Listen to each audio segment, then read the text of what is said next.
Hello and welcome back to my channel. If this is your first time here, hi, I'm Cassidy. If it's not, thanks for always tuning into my video. Today we're doing a little recommendation list about school settings. I've known for a while that I really like school settings, but I think I've recently figured out that I love school settings, and I am always looking for new books that have school settings, and I figured, well, maybe you are too. And with it being back to school season, September, I think that this is the perfect time to read about school settings while you still have the enjoyment of school, because if you're like me, I hated school, but going back to school is kind of fun, but then a month later when you're in exams, you're not having fun anymore. So I feel like this is the perfect time to read about school settings. So here is a list of school setting books. Fantasy books with school settings, I should say. I have a previous list that I did this time last year with books with school settings. I will link that down below. I will not be repeating any books from that list, so if you do want more recommendations, go to that list, because this is a brand new list, because I've read a decent amount of school setting books. The first one we're going to talk about is a new favorite of mine, and it is The Will of the Many by James Islington. I adored this book, and I thought it had such a unique style of story. It had a really interesting school setting in my opinion, because the magic in the world is just so cool, and what I love about a school setting is how the school resembles a smaller scaled version of the entire world most of the time, and this book does this so well in my opinion. In The Will of the Many, we're following our main character who was born from a rival country, a rival nation, but we have the hierarchy that has been just slowly colonizing every single state, nation around them, and when they come to our main character's land, he is the only one of his royal family, his family, that survives. And he ends up going to the new state as a orphan, and no one knows who he is, and then one day he is adopted by someone all-powerful and put at a school academy as a sort of spy to figure out what's going on. And I think it leads to really interesting style of story, because he doesn't fully know what he's looking for, and he's a really curious main character, which obviously makes him a good spy. To be a spy, I feel like you also have to be curious, and he notices a lot of things that are happening, so the world building felt really real to me in this, and the magic system and the politics was just so awesome, because it's essentially a magic system of a pyramid, and so their magic system is called seeding, and you seed your energy to someone, and then that person can use your energy, your magic essentially, and it makes them stronger. And there's a pyramid that happens where people seed up to someone who then seeds up to someone else. So 5-person seed to this one person, and then on the next layer this one person is having 3 people seed to them that also have 5 people seed to them, and it just ends up a really cool pyramid of power. And I thought that was a really interesting style of story and magic system, and I thought it was really cool. And yeah, I just thought this was super fast-paced and fun. There is a school setting. It happens at around page 200, I believe, where you come to the school setting, and I really enjoyed the processes we got through the school setting, and there's something called the labyrinth in this that is really cool. Highly recommend this one. I think this is one of those books where there's a school setting, but you're not necessarily learning at class with the character, but the school setting is part of the overall story. The next book I'm going to talk about is The Umbral Storm by Alec Hudson. This was a book I read for Spiff Boat 8. It was in the finalists, and I absolutely had such a fun time reading this book. This is one of the most fun reading experiences I've had in a long time. It was oddly addicting, and I just always needed to know what was happening. Again, a really unique style of story, because in this story we have the Sharded Few, and that means that these are these people that can take these shards into them, and these shards give them magical abilities. And not everyone can be sharded. Some people actually are the opposite and can't be sharded at all and are immune to the magic. But if you have a shard in you, you then go to this school for the Sharded Few, where you learn to increase your stamina, your abilities, all of that. And as you grow, you end up being honored with more shards, and you level up by putting the shards in you. And it's a progression fantasy. I think it's really, really well done. There's also these cool creatures in this. I thought the magic itself was really cool, and I really just enjoyed where the story goes. We follow 3 characters in it, and they kind of get flipped on their own beliefs at times, and I just really, really loved this one. And if you're looking for a school setting, I loved the element of the training in the school setting in this one. The next book I'm going to recommend to you is Fireborn by Rosaria Munda. Easily my favorite series of the year, my favorite book of the year, because the 3 books in the series are absolutely incredible. In this, we're following 2 characters, Annie and Lee, who grew up together as orphans.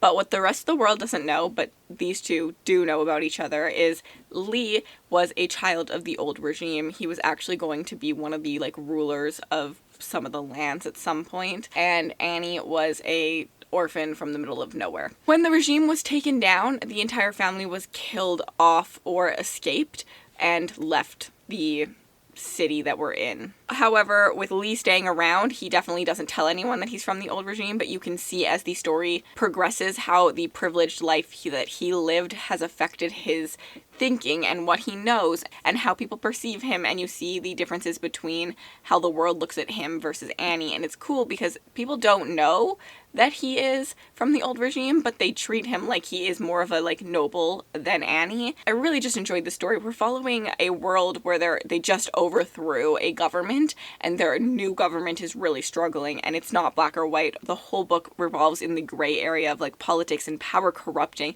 It is so good. There is a little bit of a romance in here, but it's more of a pining YA romance. I just love this book so much, and I need more people to read it. I scream from the rooftops about Fireborn. It's incredible, amazing. Please read it. And it happens at a military school academy in this first book. It's not necessarily going to class and training because they've already done the training, and at this point they're using what they've learned to end up becoming the first rider at the academy. So yeah, it does have a school setting, but it's lighter on the school setting. Then we have Combat Codes by Alexander Darwin. I feel like I've been recommending this book a lot lately, but it's because it's so good. In this one, we're following two characters. We're following an older main character who is a retired griever knight. What this means is he used to fight for his country in this world. All of their issues are resolved by a battle. So they put, let's say one nation wants to take this piece of land from the other nation. They pick their best knights, they put them in a battle ring, and they fight it out. And whoever wins gets that piece of land. So he was one of these knights that did those fighting, but he is retired now, and his job is now to find the next future knights. But since his time, there's been a lot of greed that is corrupting the system and the combat codes. But he stumbles upon our other main character, who he thinks might be the perfect griever knight. And we follow that main character as he goes to a school academy where he is trained in the art of being a knight and learning about the combat codes, learning different skills, learning about the alloys that make the magic in this world, and just a lot of fun, interesting information. There's a lot of battle scenes in this. The author clearly knows his way around jujitsu, and it shows, and there are some epic scenes in this. And I really liked the school setting in this one as well, but it also doesn't come into play until about 200, but the first 200 pages still feel like a training setting. Yeah, loved this one. The next one I'm going to recommend is Along the Razor's Edge. This has a minor school setting, so don't go into this book thinking it all happens in a school setting, because the main setting of this is actually the pit, but there are flashbacks to a school setting where you learn a little bit about the magic, so I'm still counting it as a school setting book. Along the Razor's Edge follows Eska, who used to be a sorcerer for the rival nation of the now ruling nation. When they went to war, she ended up surrendering. They end up putting her in the pit, which is a sunken prison where they put all of their criminals to kind of do some work for them and to just forget about them. We follow Eska as she's trying to get out of the pit because she wants revenge. She still wants to fight the war that she was fighting. And Eska is just a perfect main character, in my opinion. She goes against everything. When people tell her she can't do it, she's going to do it. And she's a little bit petty. I love it. I think that she's such a badass female MC. But we do have a school setting in this where we learn about the magic system. And the magic system is one of my favorites. It is super cool. It revolves around eating a substance that then gives you magic but also can kill you. And the flashbacks to the school setting were some of my favorites because I thought it was a mystery and really intriguing. So definitely recommend Along the Razor's Edge. The whole series is amazing, and the first book of this is on Audible Plus if you have Audible. And then I'm going to recommend one that I don't actually own, which is The Queen of Blood. This is a recent read of mine, and I know Mel loved it from Melanor Reads, and I did enjoy it. This one is very different than stuff I normally read. It revolves around a lot more elemental magic. We're following a world where there's these spirits that often attack humans and don't really like humans, but there is a queen that can control them. So we're following women that have the ability to talk to these spirits and maybe control these spirits as they go to a school setting. We'll train them to be better at this, and then one of them will end up replacing the current queen. It was a really unique story, in my opinion. I haven't seen anything like it with this whole system of spirits attacking. The spirits are the magic system, but are also the antagonist, which I thought was really fun. And I enjoyed this one, and I hope you will too. It is something a little bit different. Another elemental book is the 5th Season by N.K. Jemisin. This also has a school setting in it.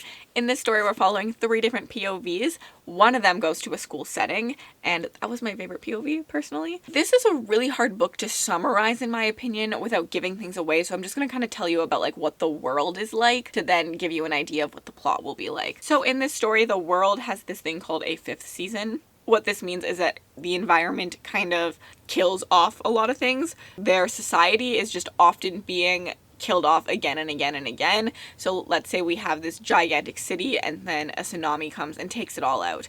And they haven't yet figured out how to survive this 5th season very well. So knowledge is not the best and all of that. But we do have people that have magical abilities, and they are sent to a school academy in which they train to help save some of society from this 5th season so that maybe society doesn't have to keep restarting itself, which is fun. I thought it was really interesting. There's also a really big mystery in this story, and a mystery of like the world and why we have this 5th season and things like that. I did really enjoy this one. I need to continue on in the series because I haven't yet.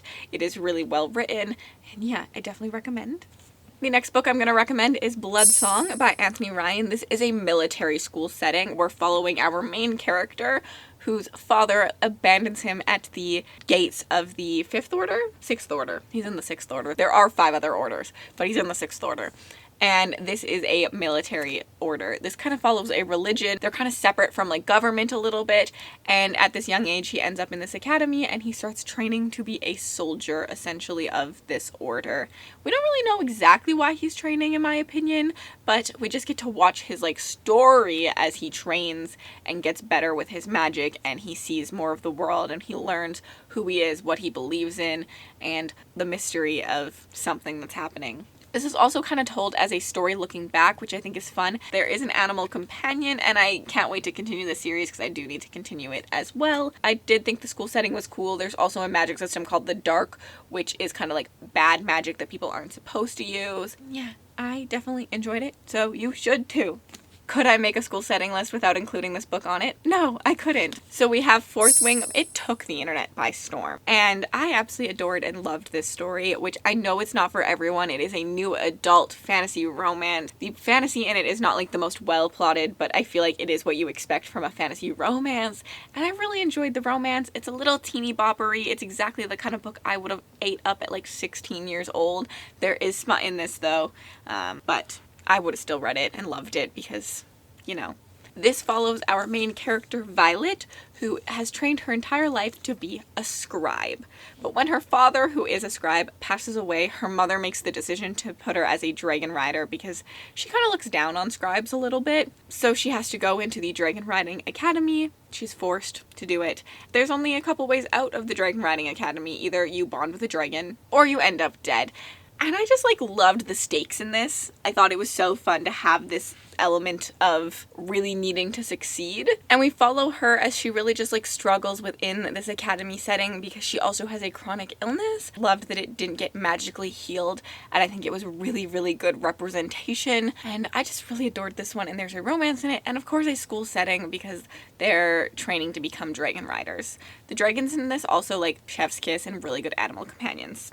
And then the final book that I'm going to recommend you is Nevernight by J. Kristoff, which follows Mia, where when she was young, her entire family was killed off by the current ruler of the land, and she goes on a quest for vengeance and revenge against him and wants to kill him. And, you know, Mia really enjoys murder.